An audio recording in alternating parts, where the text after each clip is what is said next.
James was sitting in the park when his friend Morgan walked over. "Hey, James. How are you doing?" Morgan asked cheerfully. "I'm doing great," James replied. "It's such a lovely day, isn't it?" Morgan nodded. "It really is. Did you hear about the event happening downtown?" James looked curious. "No, I didn't." "What event are you talking about?" "They're hosting a book fair," Morgan explained.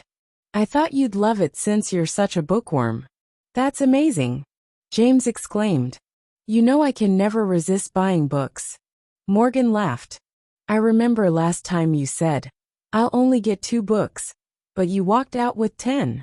James grinned sheepishly. "What can I say? Books are my weakness." Morgan chuckled. "Well, they say, a house without books is like a body without a soul. You must have the most soulful house in the city."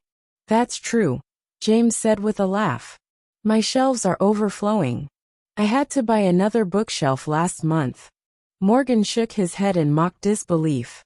"One day, you'll have more books than space to keep them." James smiled.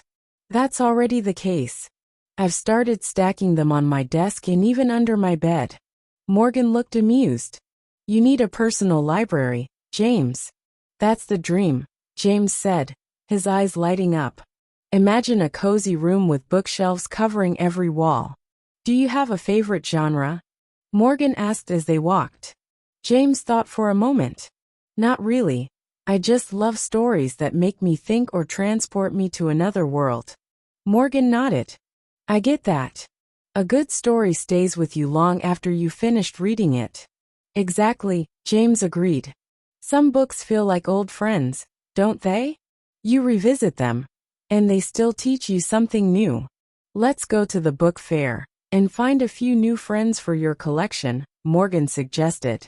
"Sounds like a plan," James replied with excitement. As they walked toward downtown, James thought to himself, "It's always fun to have a friend who shares your interests." Subscribe for more videos.